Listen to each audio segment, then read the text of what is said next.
क्या आपने कभी सोचा है कि हमारे सौर मंडल के सबसे दूर अंधेरे किनारे पर कौन सी रहस्यमयी दुनिया छिपी है?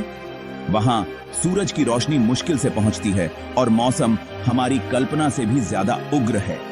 इस अनजानी दुनिया का नाम है नेपच्यून, जिसे हम वरुण ग्रह भी कहते हैं। नेपच्यून की खोज दूरबीन से नहीं बल्कि गणना से हुई थी। वैज्ञानिकों ने यूरेनस की कक्षा में गड़बड़ी देखी और दो गणितज्ञों अर्बन लेवेरियर और जॉन काउच एडम्स ने अनुमान लगाया कि वहां एक और ग्रह होना चाहिए। जब खगोलविदों ने उस दिशा में देखा तो सचमुच एक नया ग्रह मिला, नेपच्यून। इसका नाम रोमन समुद्र देवता नेपच्यून के नाम पर रखा गया और भारत में इसे वरुण कहा गया। इसका गहरा नीला रंग इसे ब्रह्मांड का महासागर सा बनाता है।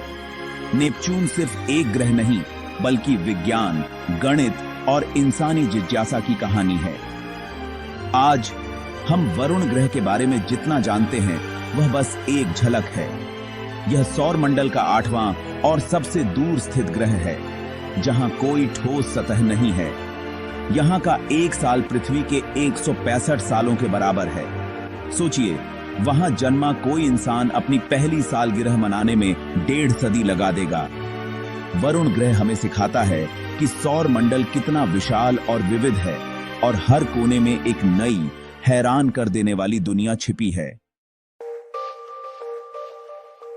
नेपच्यून सौर मंडल का सबसे बाहरी ग्रह सूरज से औसतन 4.5 अरब किलोमीटर दूर है। वहां तक पहुंचने में रोशनी को भी 4 घंटे लगते हैं। इसकी कक्षा लगभग एक आदर्श वृत्त है और प्लूटो के बौना ग्रह बनने के बाद नेपच्यून ही सौर मंडल का अंतिम ग्रह है। इतनी दूरी के कारण नेपच्यून को बिना शक्तिशाली दूरबीन के देख पाना असंभव है। यह आसमान में एक धुंधला तारा सा दिखता है। नेपच्यून पर एक साल पृथ्वी के 165 सालों के बराबर है।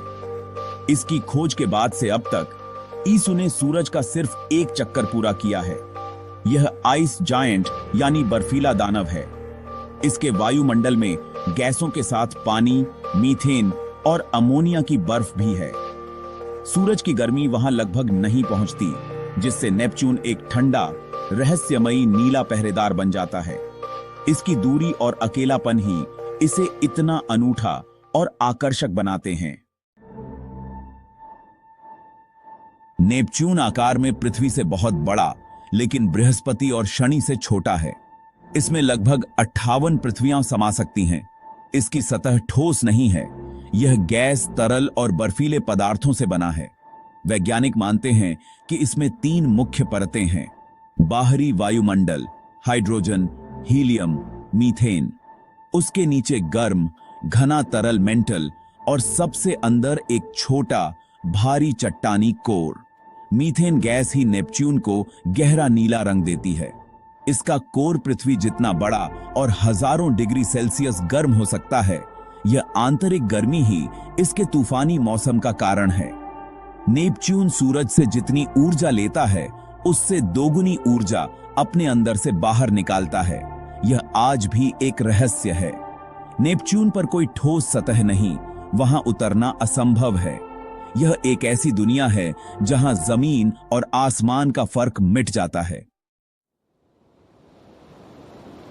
नेपच्यून का गहरा नीला रंग हर किसी को आकर्षित करता है, लेकिन इसका कारण क्या है? इसका वायुमंडल हाइड्रोजन और हीलियम से बना है, लेकिन लगभग 2% मीथेन गैस भी है। सूरज की रोशनी जब नेपच्यून के वायुमंडल में जाती है तो मीथेन लाल नारंगी रंग सोख लेता है और नीला हरा रंग बिखेरता है। इसीलिए नेपच्यून नीला दिखता है। यूरेनस भी नीला है, लेकिन नेपच्यून का रंग और गहरा है।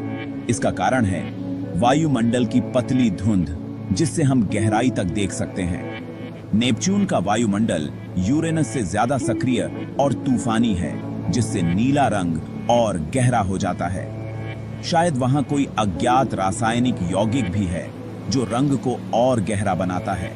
यह अब भी एक रहस्य है।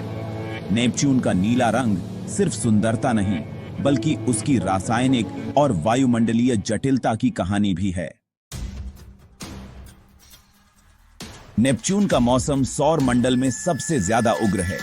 यहाँ हवाएं 2200 किमी घंटा तक पहुंच सकती हैं, जो पृथ्वी के किसी भी तूफान से कई गुना तेज है। इसका सबसे प्रसिद्ध तूफान था ग्रेट डार्क स्पॉट, जो आकार में पृथ्वी जितना था, लेकिन कुछ सालों में गायब हो गया। नेपच्यून के वायुमंडल में लगातार नए तूफान बनते और गायब होते रहते हैं। यह ग्रह बेहद गतिशील है। इतनी दूर और ठंडे ग्रह पर इतना तूफानी मौसम क्यों? इसका जवाब है आंतरिक गर्मी। नेपच्यून सूरज से मिलने वाली ऊर्जा से दोगुनी ऊर्जा खुद पैदा करता है। यह अतिरिक्त ऊर्जा वायुमंडल को अस्थिर बनाती है, जिससे विशाल तूफान और तेज हवाएं जन्म लेती हैं।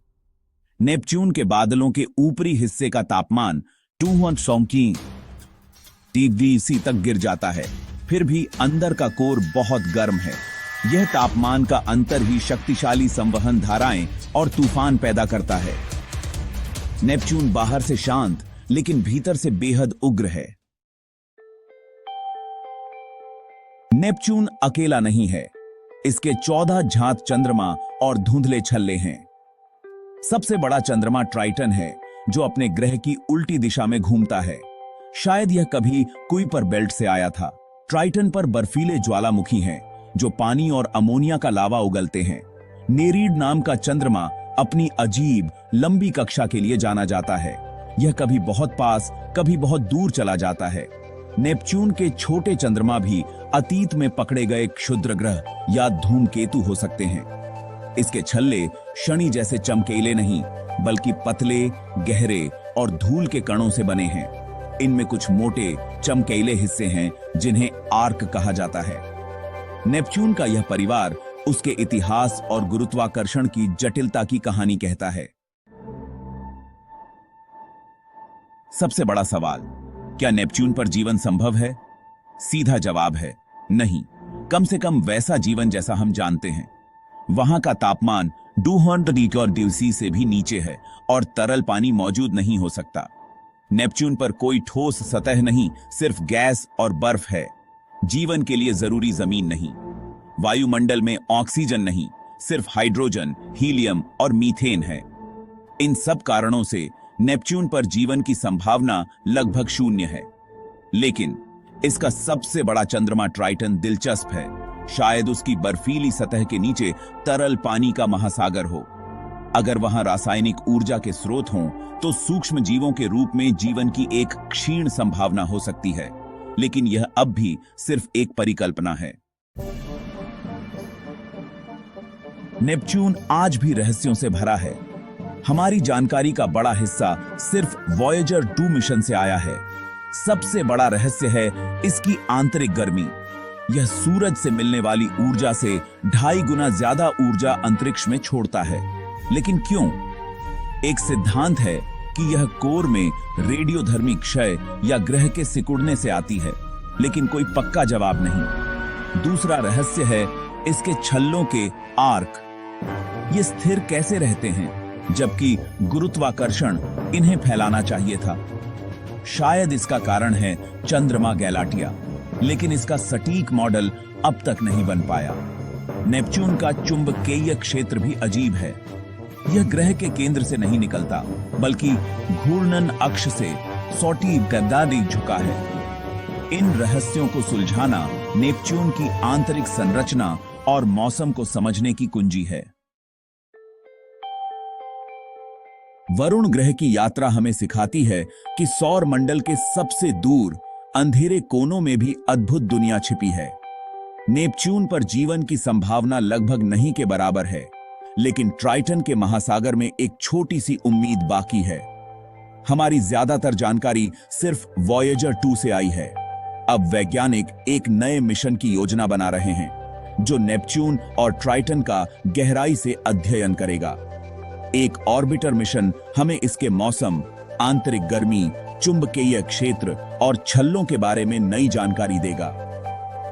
नेपच्यून की खोज गणित और इंसानी जिज्ञासा की जीत थी। यह हमें बताता है कि ज्ञान की कोई सीमा नहीं। हर रहस्य के पीछे 10 नए सवाल छिपे हैं। यही खोज की भावना विज्ञान को आगे बढ़ा